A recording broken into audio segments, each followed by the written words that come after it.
give yourself the flexibility to stretch, to move, to have a sip of water, completely releasing any rules that normally come in practices such as this. What I mean, of course, is that there are so many different forms of meditation. We've all read different books. We've all been to different temples and churches and buildings and meditation courses, and each and every one of them adds to the information and the conditions that we sometimes have when entering into a practice such as this.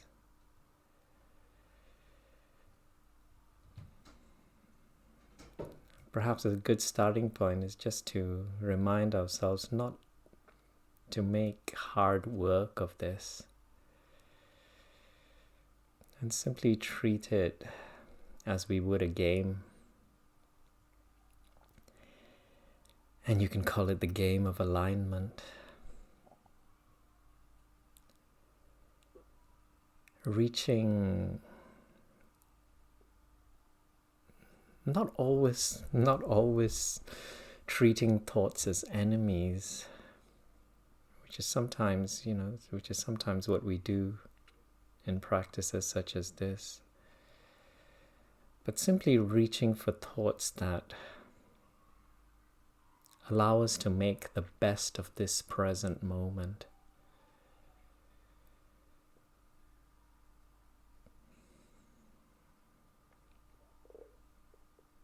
And I'll very gently talk you into the practice.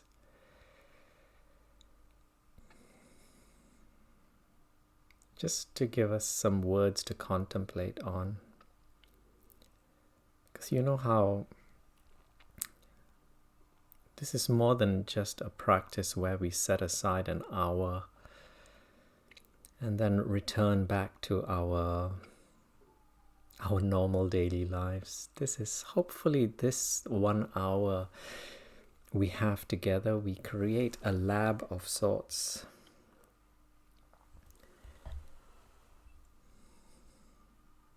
Where we practice, we contemplate, we experiment, and perhaps we bring some of these practices into the moments that come after the practice, as we return to our meetings, our relationships, and everything else that usually represents our lives, our day-to-day lives.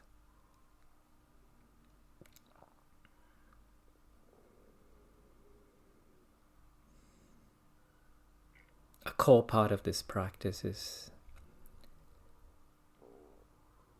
to simply transform the way in which we see our problems and challenges. Sometimes releasing words such as problems, releasing words such as challenges, and if you can just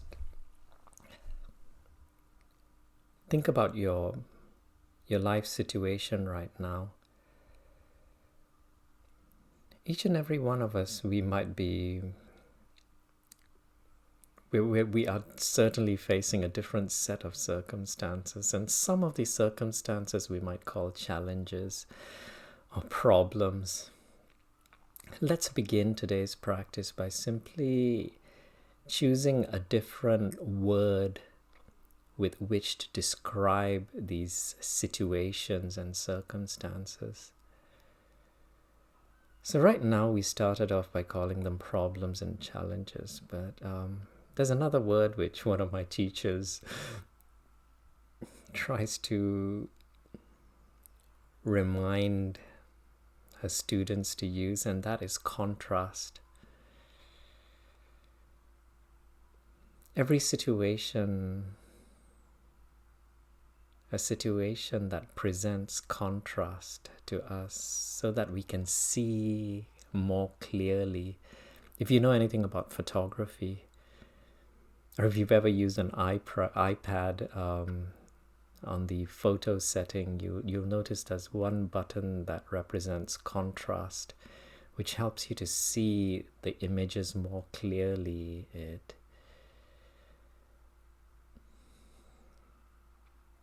And what contrast does is it helps steer us towards a better understanding of who we are and what we truly want.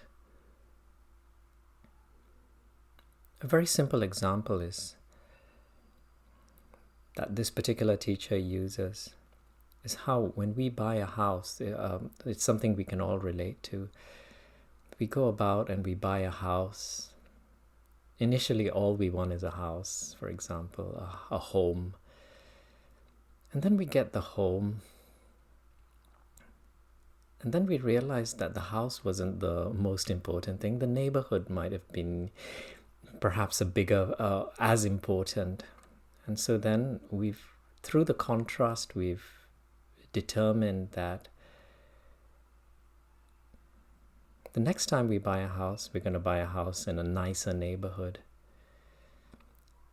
And then we buy the house in a nicer neighborhood, and then we discover that it doesn't have enough storage. And so each time there is contrast which defines what we would like to improve. And so from more storage, you might move into you might decide that you might want a better kitchen. You might want more bathrooms, more space, more garages. And each time one of those contrasting situations arise, it better defines what we would like from this situation. And so this is a practice where we begin this process of redefining these circumstances around us, releasing judgments, because obviously when we call them problems and challenges, there's an element of judgment in it.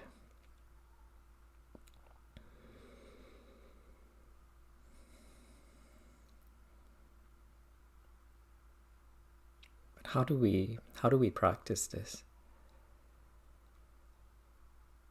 How do we practice this? Because we've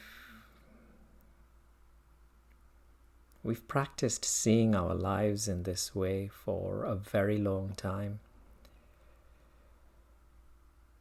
Many of these thoughts, we've repeatedly thought them from a very young age, because of teachers, parents, so much so that they've become an intrinsic part of us. They've become the core of us. They become beliefs. We call them beliefs.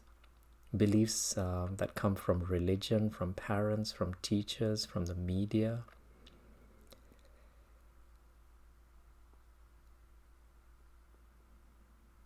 And that's where this practice begins.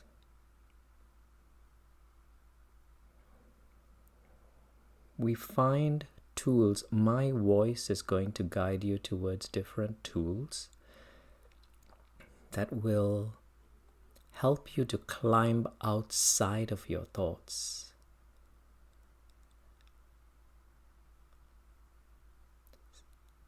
Step outside of your thoughts. Separate yourself from your thoughts, your beliefs, your mind.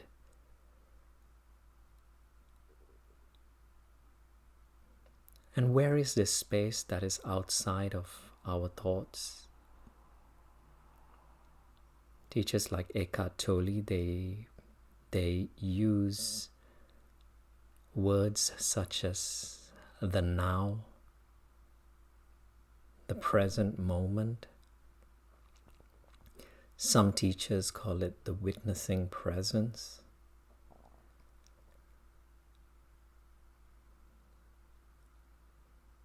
I'll ring the bell and begin experiencing the present moment through your senses. Because after all, it is our senses which are our doorways into the present moment.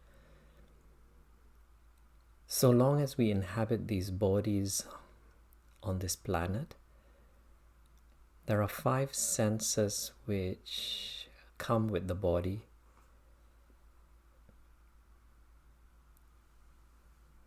The sense of hearing, the sense of hearing that is beginning to pick up on the sound of this bell ringing.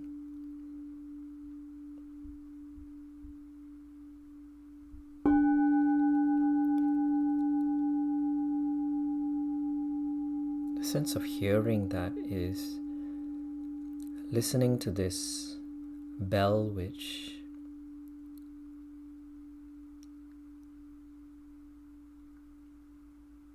symbolizes the beginning of this segment. The segment where we sit and enter into a practice. A segment very much separate from all of the other chapters in our life. And so if you like, everything up until this moment, even the words that I uttered, the conversations that we had, all of them, let us slot them into the previous segment. Everything that happened this morning, everything that happened last night and yesterday, and the days and the weeks and the months and the years, let us slot all of that into the segment before this moment. And then enter into this moment.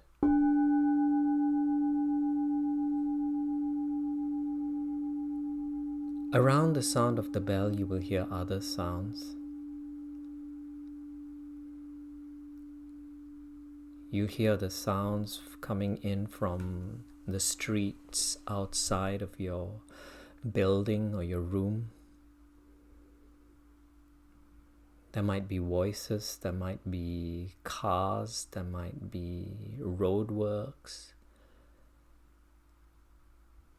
There might be the sound of your computer or the fridge or the boiler if you have your heating on.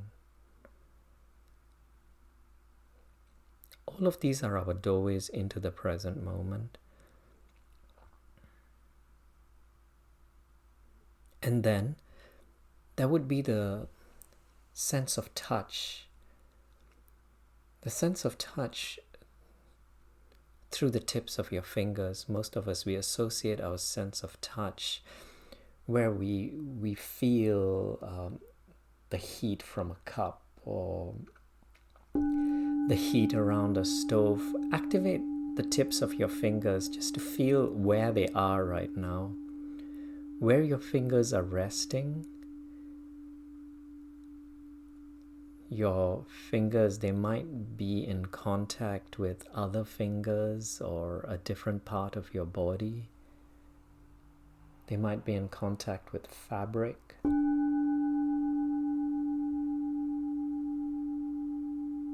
Notice the warmth or the coolness or the dampness or the smoothness or the roughness or whatever it is you can experience through the tips of your fingers.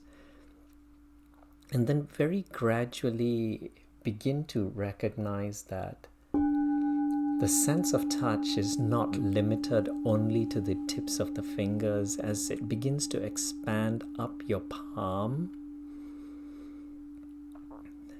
the back of your hand.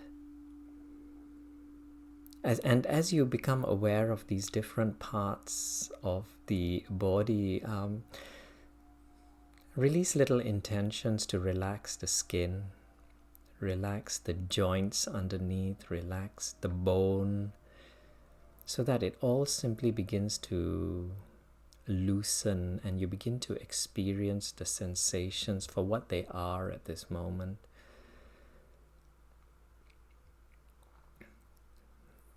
Your sense of touch now expanding up your arms, through your elbows. You might even be able to distinguish between the inner part of the elbow and the outer shell. Up your arms, the biceps, the tricep muscles, into the shoulders. And then moving up the neck into your face, so that you're aware of the outermost coating of skin, what it feels like around the eyelids, around the eyebrows. At moments like this, you begin to notice which parts of the face are still holding on to little pockets of tightness, some of which have become an intrinsic part of our faces simply because of the constant thoughts that seem to rush through us. But now it's time to just let it go and release an intention to relax and tune into the sense of touch, the interaction between the skin around the face and the air around you, the interaction between the skin around your ears and the air that surrounds it. You might even be able to detect very subtle movements in the air as it brushes against your skin, the scalp, the hair with its tiny pockets of air trapped in between, the hair follicles, relaxing and releasing any tightness within the scalp.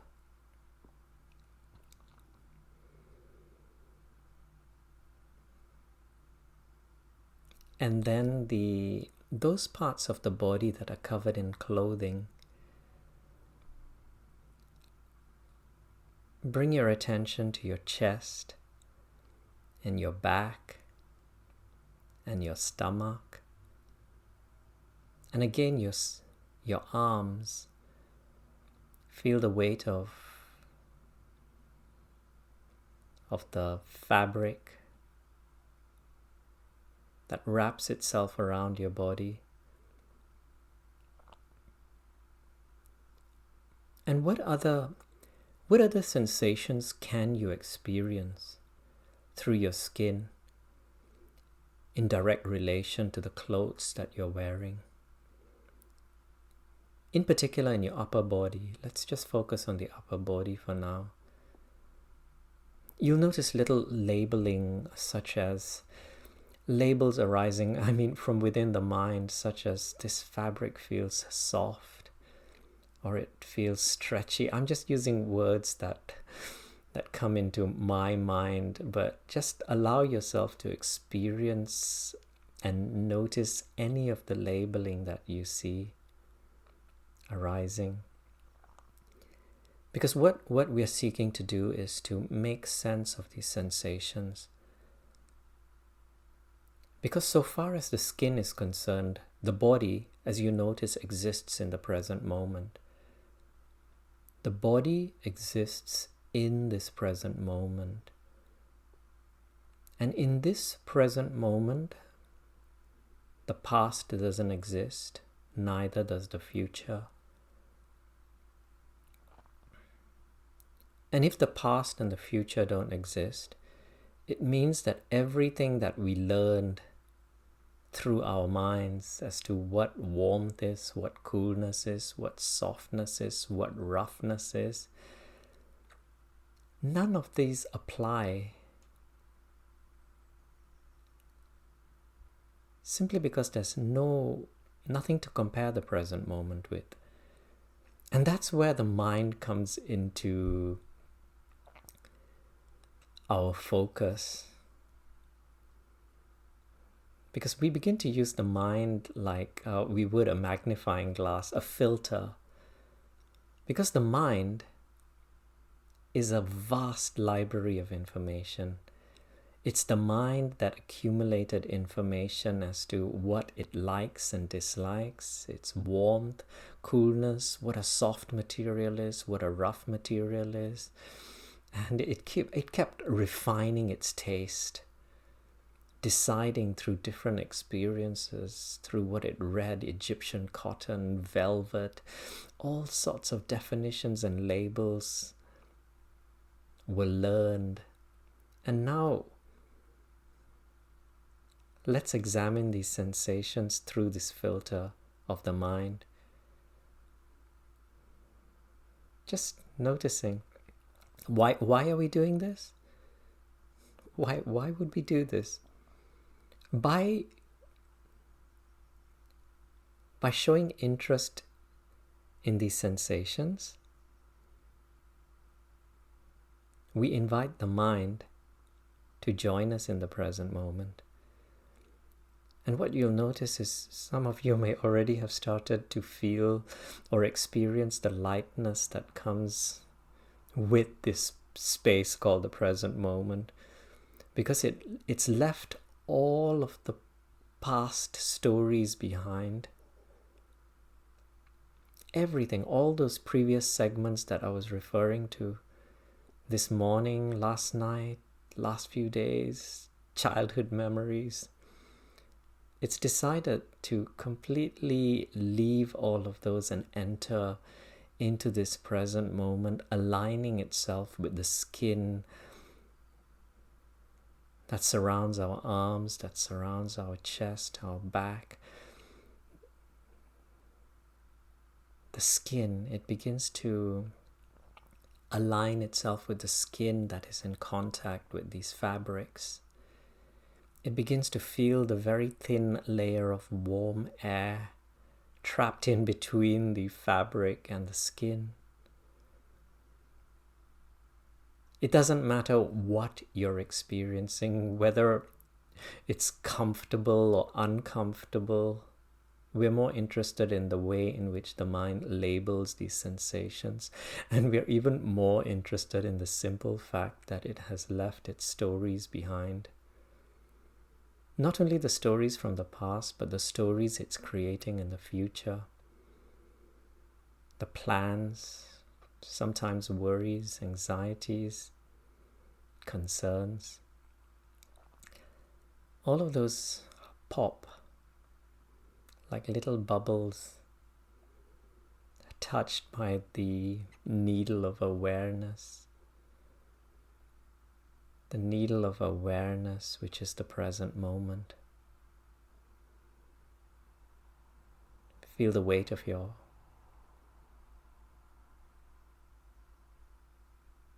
the clothing that covers your upper body. Your eyes are most likely to be closed. And so it's not very relevant what the clothes look like, but more what it feels like. Feel it for the first time. And today is a very unique day. It's a very not today, but this moment, there is a very unique set of circumstances which will give you a very unique experience. There's the temperature of the space around you. There's your body's temperature. There's the combination of the different layers of clothing you have on.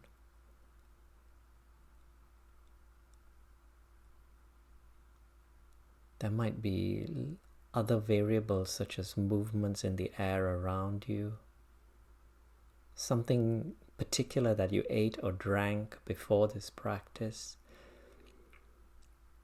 that has created a very unique set of circumstances, and this experience may never be replicated again, ever again.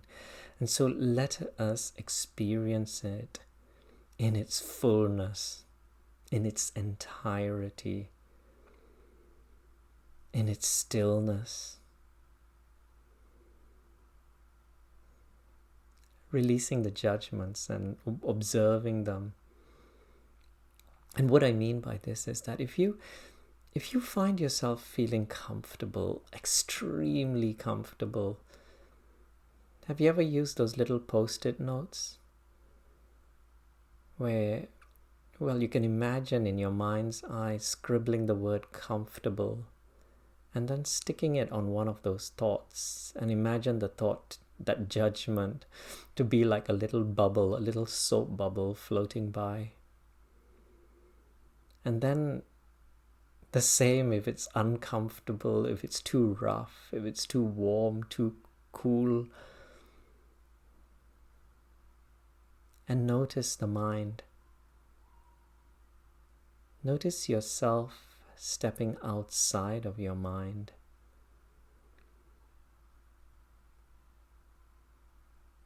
And it's sometimes easier to notice that you've stepped outside of the mind by simply noticing the space between you who is witnessing, me who is witnessing this unfolding, and those bubbles, those thought bubbles, those labels. And notice your identification shifting. Grounding yourself, bringing yourself back to your skin, back to your bodies, anchoring yourself onto your seat, onto your cushion, onto your mat. Recognizing the relative stillness of your body, which makes it so much easier to notice the movements in the mind. It's the bubbles that are moving. It's the thoughts that are moving. Still into the past, sometimes into the future.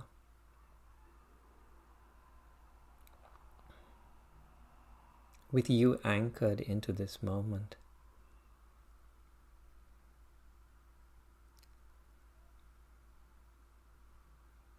Feel the surface underneath you.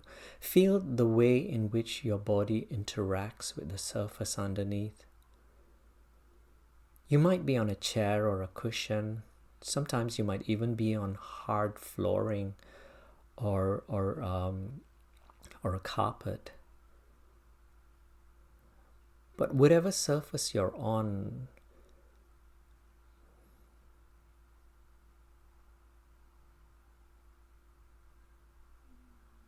there's a soft molding between the two surfaces. Your body is molding itself to that shape.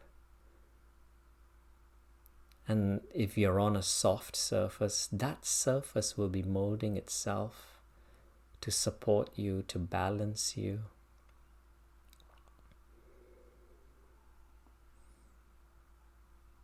And when I ring the bell this time,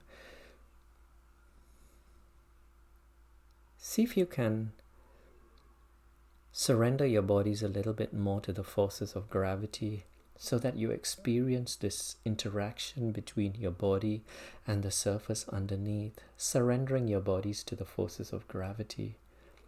Just a little bit more, not completely, but just as much as you would like to. Finding ease, hopefully finding comfort. And of course, if you're not comfortable, then give yourself permission to readjust your posture and position.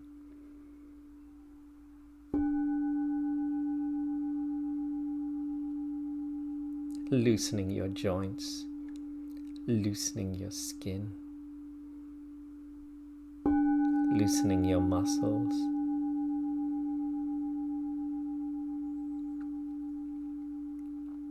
And if you still sense any little pockets of tightness within your body, see if you can breathe in deeply and visualize your breath reaching into that particular area. It might be your digestive system, or perhaps a particular part of your body where there might be a chronic condition, one of those conditions that doctors sometimes label us with, a constant sensation that the mind might define as discomfort. Breathe into that area, cradling your breath there for a few moments, and then completely releasing it. Visualizing that whole area dissolving and merging into the space, along with the breath that is released, the space around you. And so your body becoming lighter and lighter, even though its heaviness can still be sensed through those points of contact.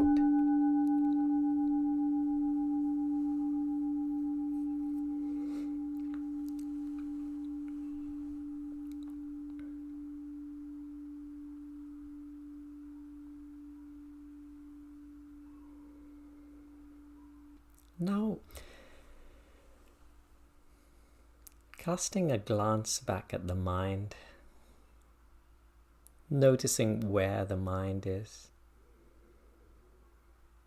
For most of us, you'll notice a pattern. There'll be glimpses of the present moment and its stillness, and then you'll find yourself being carried away by certain thoughts. And then there'll be another glimpse of the stillness of the present moment, and then carried away again. And sometimes it can feel a little bit frustrating, because you start getting used to the present moment and how light it feels.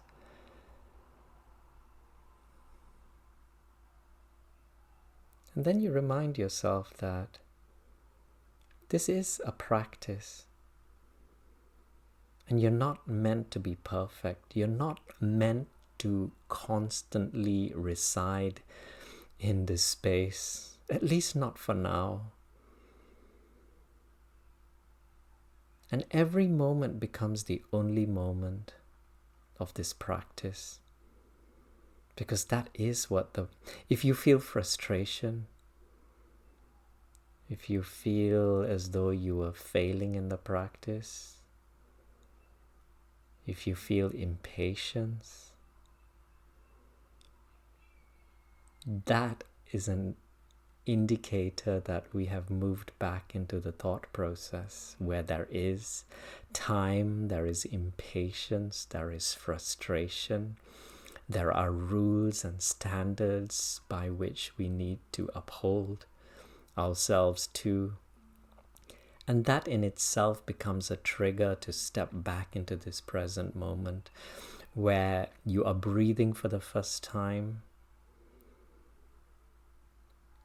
You are experiencing this position called sitting or lying down, or whatever it is, the position you're in right now.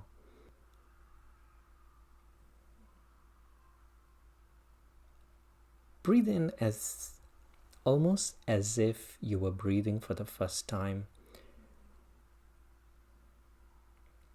Breathe in deeply. Breathe in a new beginning. Feel the sensations, and so very gently let go of all of those sensations that you were focusing on around your body. And if you like to do this very gently and gradually, Imagine yourself being in one of those theaters or auditoriums where the spotlight was shining on the stage, on all of the characters, the whole backdrop. This backdrop and stage being the whole body. And then very gradually the lights begin to dim and a single spotlight remains. And this spotlight, it begins diverting itself towards initially just the upper lip. So you begin to feel your breath entering and leaving the nostrils just through the skin on the upper lip.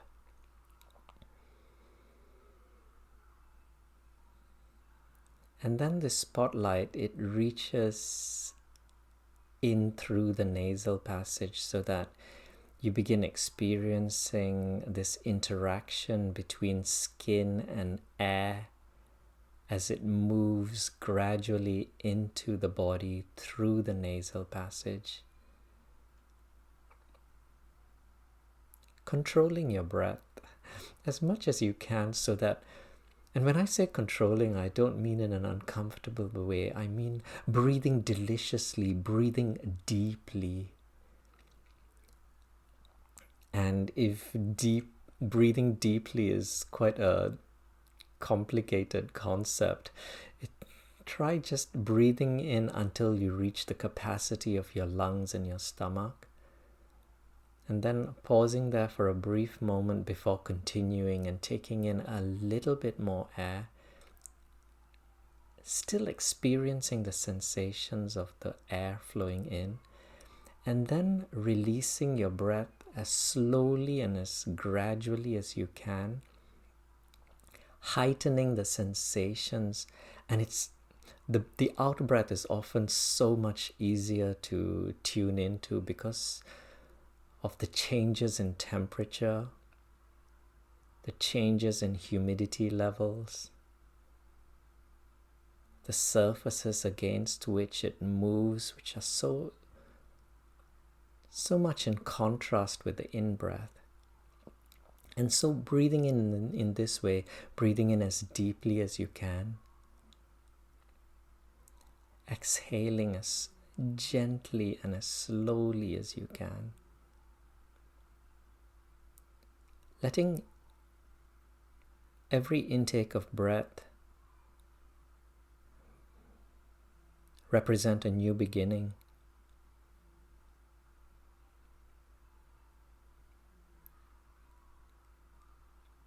Letting every exhalation represent a complete releasing. So that all you're ever left with is the present moment. So that it no longer matters if your mind drifted away during the last breath or the last 10, 20 or 100 breaths. It no longer matters because you're breathing all of the past out and you're breathing in for the first time.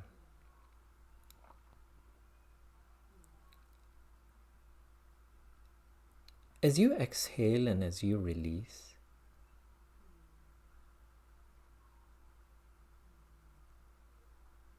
why don't we also release some of those concepts, thoughts and beliefs that we've carried with us all of this time. Notice I use the word time, that concept which exists only in the mind. As we enter into the present moment, as we exhale, let us release the name that was given to this form that we call our bodies.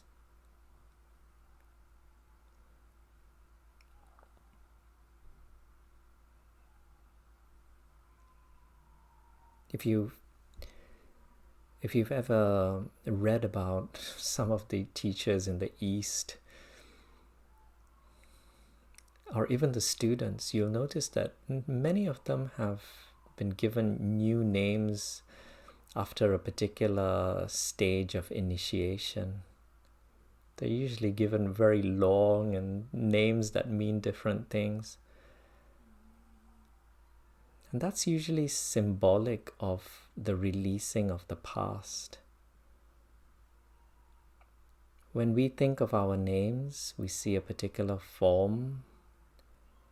We think of bank balances, we think of qualifications, we think of professions, we think of gender, we think of sexuality, we think of possessions, like ownership.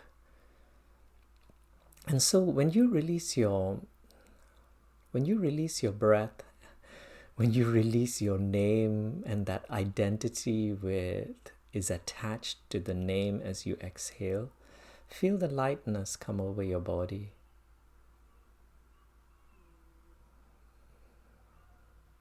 No more bills to pay, no more agreements to enter into, no more obligations to live up to. Freedom, which possibly represents the essence of why we want most of the things that we want. Freedom.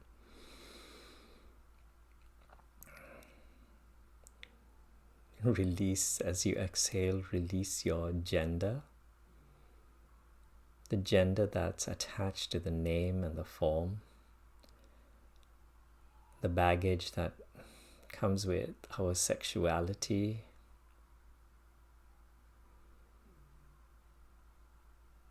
The past. The future that many of us have created for ourselves.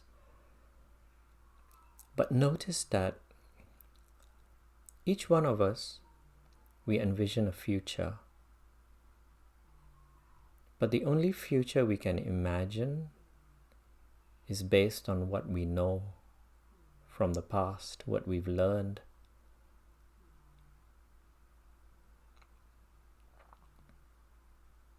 And when we release the past,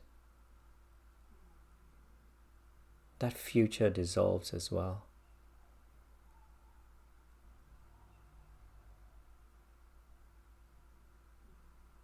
Which is not necessarily a bad thing, simply because we shift from the limitations of the mind, the limitations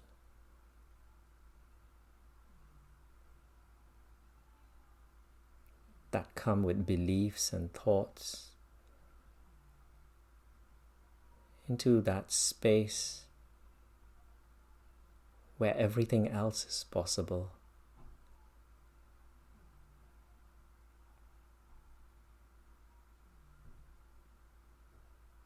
Possibilities we haven't even started to comprehend. That shift from being the cloud, if you can envision the thoughts, each individual thought a water droplet, a little water droplet that together with others take the form of clouds, those clouds that we call beliefs. Shifting our identification from those forms that are the clouds to that space around the clouds, that space in between the clouds, that space above and underneath the clouds.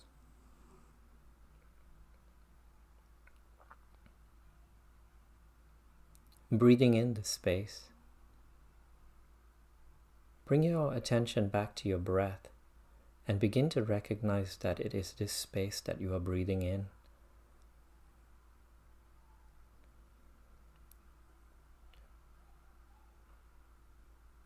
Continuing to breathe in this slightly altered rhythm where you're breathing in as deeply as you can, exhaling and releasing as slowly and as gently as you can.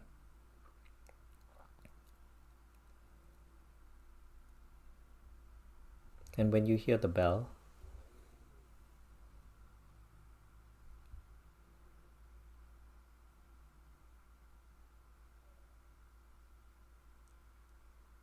visualize your body dissolving into this space.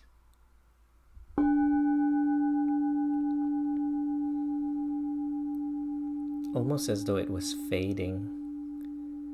The borders were fading away.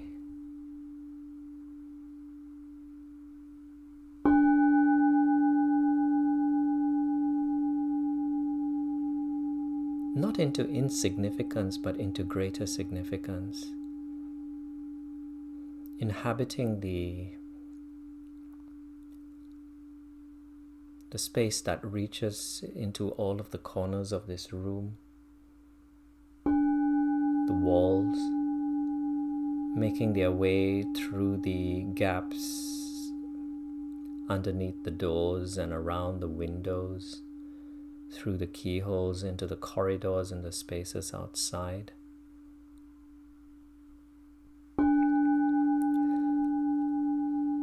Merging into the light that seems to reach into the darkest of corners.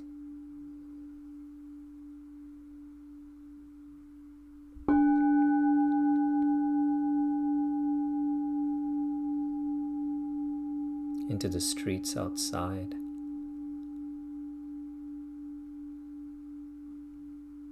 Bathing whole cities and islands and continents. Reaching into the peaks of the mountains and the deepest of valleys, through the surfaces of oceans.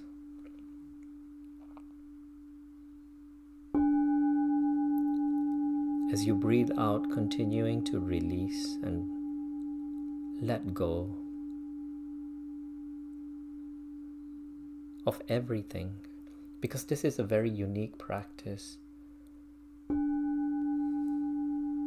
where we remind ourselves to shift our identification from that which we know onto that which we do not. And that which we do not know is so much more vast. It reaches beyond the clouds.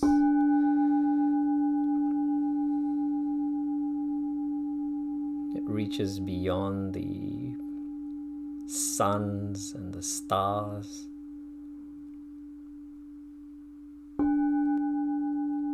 Into a space that some teachers, they call it the present moment. They call this space kindness. They call this space understanding. And they call this space a space where you no longer need patience, because it is infinitely the present moment.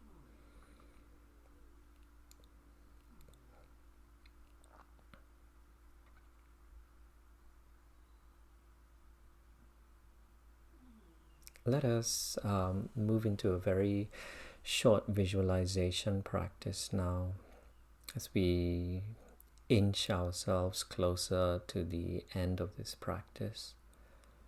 Let's bring into our mind's eye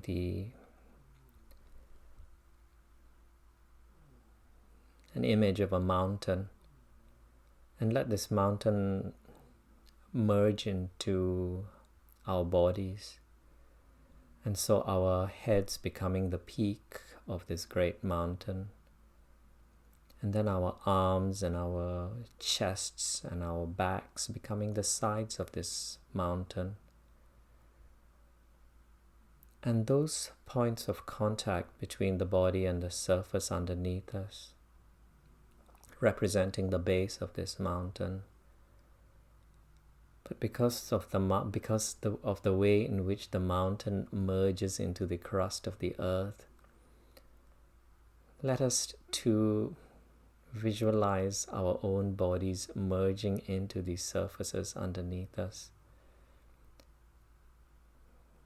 by simply feeling its stillness, feeling the stillness of the surface underneath us, and then breathing in so that the breath moves all the way down to the lowest point of our body.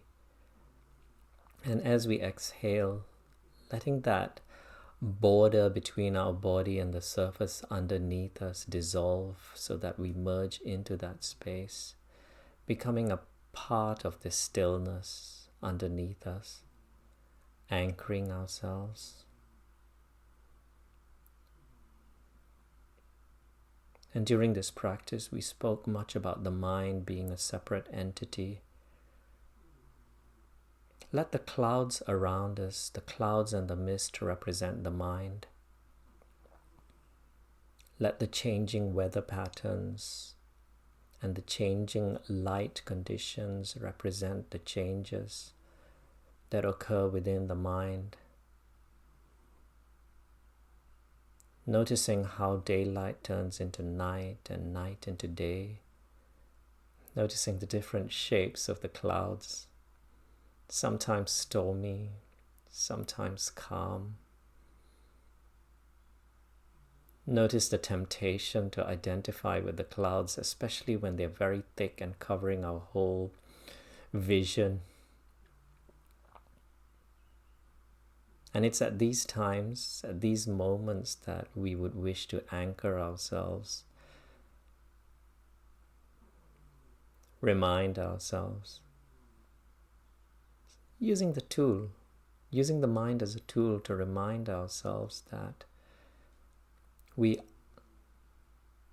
are quite separate from these clouds. This great rock of awareness, centered, still,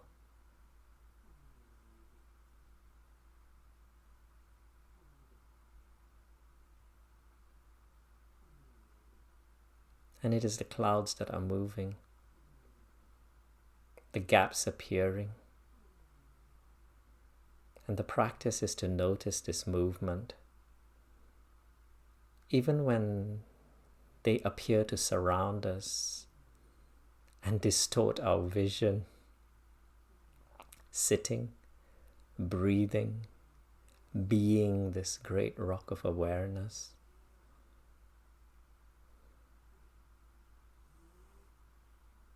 This great rock of awareness that is an ecosystem in itself, sustaining many different forms of life, the way in which our bodies sustain the trillions of cells that make up organs, tissue, bone, blood.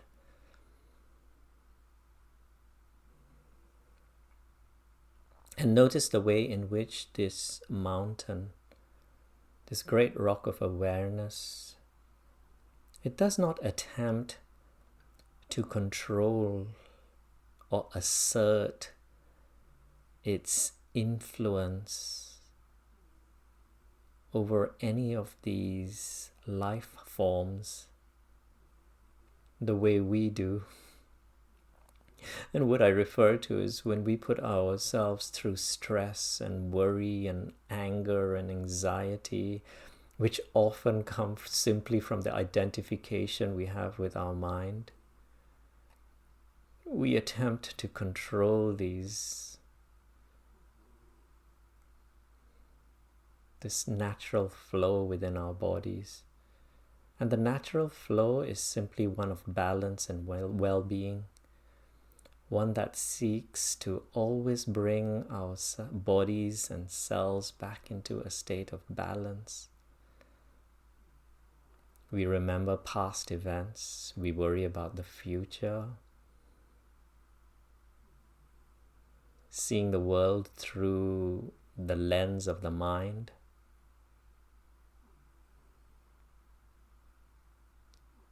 Causing the body to believe those events to be true, the body reliving historical events over and over again. the body actually living those future anxieties and concerns that will never happen.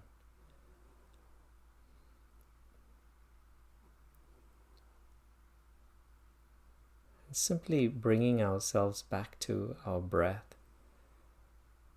back to our bodies, back to the skin that surrounds our bodies, back to the skin within the nasal passage that interacts with the breath, back to our sense of hearing all of the sounds around us, within us, both near and far.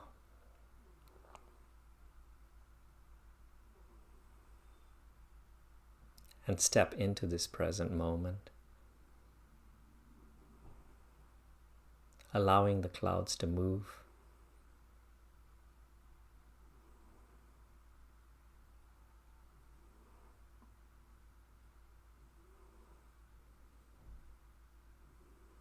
In a moment, I'll ring the final bell in today's practice. But before that, let's remind ourselves that the bell actually represents the beginning of the practice. There will be conversations. There will be the internet, phones, work, food, many different clouds. Our practice begins by simply bringing ourselves back into this present moment, grounding ourselves, tuning, experiencing, creating a very deep imprint of what it's like to be in the present moment. And then carrying the stillness with us.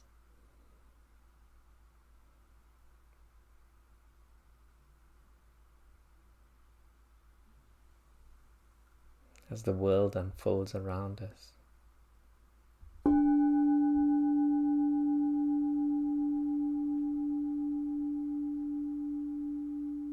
Not needing to jump too far into the future, but just experiencing this world from moment to moment,